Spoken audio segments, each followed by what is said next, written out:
Eu sou o único pré-candidato que fala de todo o problema que envolve o Supremo.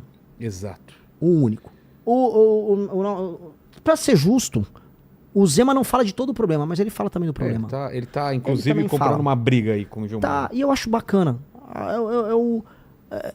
É útil ele falar também. É que o problema é que quando o problema envolve os Bolsonaro, é o Zema some. É o intocável do Zema, o Bolsonaro. Flávio Bolsonaro fez um acordo com o Xandão e com o Alcolumbre pra tirar a CPI do Banco Master e votar a dosimetria. Cadê aí a galera? Cadê o videozinho de IA? Tem que bater no Flávio. A Operação Lava Jato foi destruída e o STF só tem todo esse poder porque os Bolsonaro, por conta do Flávio, do problema da rachadinha que envolvia o Flávio, fizeram acordos com o STF. Fizeram as nomeações, destruíram o CPI da Lava Toga. O Bolsonaro vetou o fim das decisões monocráticas que passou na Câmara e no Senado. Ora, os superpoderes do STF são consequência do péssimo governo do Bolsonaro no trato disso.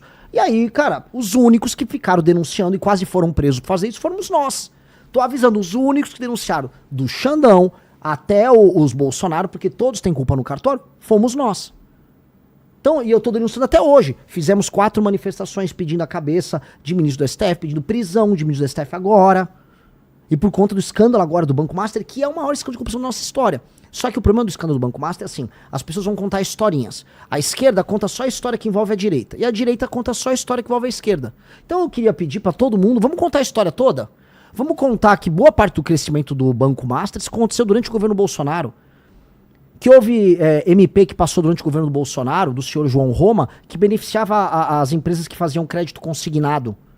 Dentre elas, o próprio Banco Master que vivia de crédito cesta. E que isso passou durante o governo Bolsonaro. E que, por coincidência, o governo Bolsonaro, tanto o Bolsonaro quanto o Tarcísio, receberam doações do Fabiano Zettel. E depois o Tanuri, que é o sócio oculto do Banco Master, tanto no Paraná, do senhor Ratinho, quanto em São Paulo, do senhor Tarcísio, participaram de operações de privatizações estranhíssimas, que terminaram turbinando o caixa do Banco Master. Tudo isso público e notório, não é minha opinião.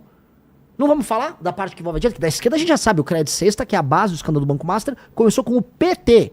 E o PT quer acabar. Só que envolve também o Centrão, envolve o mapa do Alcolumbre, que enterrou junto com o Flávio Bolsonaro, com o governo, com todo mundo, com o STF, a CPI do Master. Ficar falando só de parte, não, eu vou contar aqui, vou contar o que você não sabe. É muito legal pra você agradar o bolsonarista e o petista. A turma de esquerda também tem os dossiês do Banco Master deles em que o Lula não existe, que o Guido Mantega com o contrato dele, que na verdade só estavam prestando consultoria.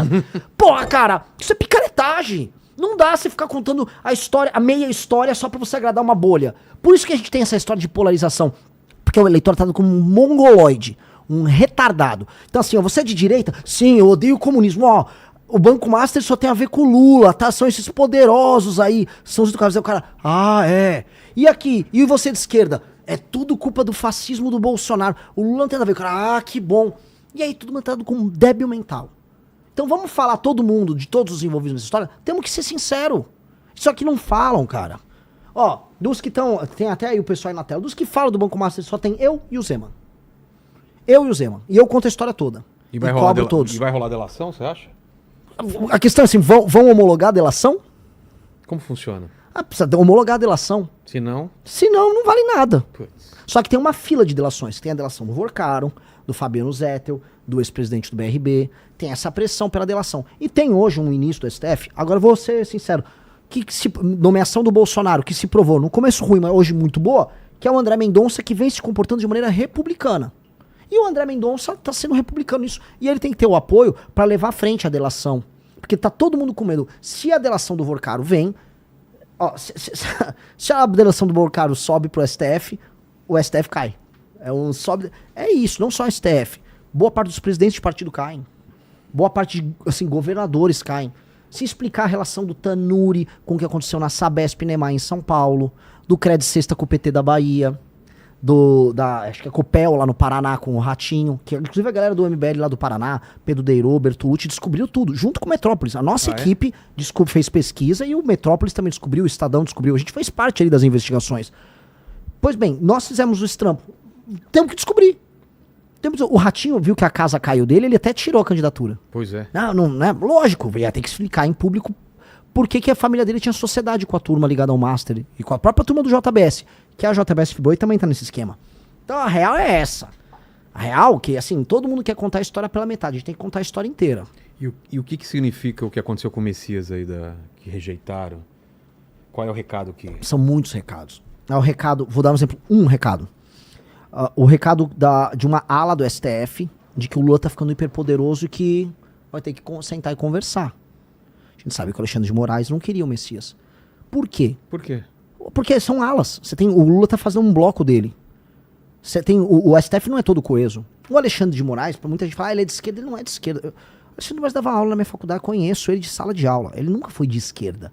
Ele ficou de esquerda por uma conjuntura.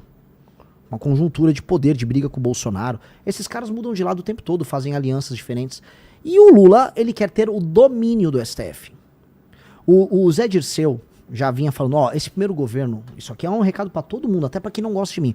Zé Dirceu avisou, ó, o primeiro governo Lula, a gente vai sofrer, o Congresso não é nosso, mas a gente vai fazer as nomeações, a gente vai fazer o trabalho. O que ele tá querendo dizer? No fundo, ele não falou literal, mas a gente entende, o Zé Dirceu é um homem inteligentíssimo. Vamos ganhar a eleição, vamos fazer as nomeações com o STF, porque com o STF na nossa mão, a gente vai pra cima do Congresso, pegar a roubalheira das emendas. Pegou a roubalheira das emendas, não é que o PT agora é contra a corrupção, é que o PT quer ficar com uma faca no pescoço do Congresso, e aí o Congresso se torna a base do PT. Acaba com o orçamento secreto, que é uma coisa que precisa acabar, e aí com base nisso o presidente da República, ele passa a controlar novamente como faziam na época do mensalão e do petrolão. Aí o governo determina quem recebe emenda, quem recebe contrato, quem pega um ministério, que é o que o PT quer fazer de volta no próximo mandato do Lula. Este é o plano do Zé Dirceu. E aí, isto irrita alas do STF, porque não necessariamente eles concordam. Não concordam com o método, não concordam em perder poder, em ficar minoritário. O Senado, uma parte do Senado já estava de saco cheio do STF, tem discussões sobre Banco Master envolvidas ali no meio, tem oportunidades de passar recado pro governo, tem muita coisa. Foi assim, foi um evento único, né? A última vez foi acho que 1894, me corrijam aí, façam fact-checking aqui. A última vez que, né, não passaram uma indicação. Então um recado de uma força política enorme contra o Lula. Olha, não vai ser assim que a banda toca. A gente já entendeu o teu plano para pós 2026. Se você ganhar, você não vai controlar a gente. Até porque o STF, percebam assim, isso aqui também nenhum dos outros pré-candidatos vai explicar para o eleitor. O Flávio Dino, ele tá investigando, e não é de hoje, as emendas dos principais líderes partidários do Brasil. Essas emendas, são as emendas do orçamento secreto, quase todas envolvem crime. Quase todas. E aí, o que ele fez? Não só ele, né? Assim, há uma inteligência nisso. Estão roubando. Vamos investigar. Vamos investigar que vai estar todo mundo na nossa mão. Pegaram, já teve operação com o Arthur Lira, que foi presidente da Câmara. Ninguém entra no orçamento secreto impunemente. Primeiro que o deputado escolhe. Tem os deputados que estão no orçamento secreto e os que não estão. Os que estão sabem que é secreto. E sabem que a destinação, você consegue, vamos dizer, trabalhar sem muita fiscalização. If you know what I mean, a pessoa que tá vendo, se me entende. E aí, com base nisso, né, um escândalo de corrupção acontece. Tanto que, percebemos, as eleições de 2024 foram eleições que, de acordo com os relatos locais, tiveram muita compra de voto, que é caixa 2. Então, tudo isso abastece o sistema corrupto. Flávio Dino, portanto, ele tem na mão boa parte dos parlamentares e presidentes de partido no Brasil. E isso é poder. E o Flávio Dino é do bloco do Lula. Se gostou do vídeo, se inscreve no canal. Estou precisando bater 1000 inscritos e me ajuda demais. Valeu.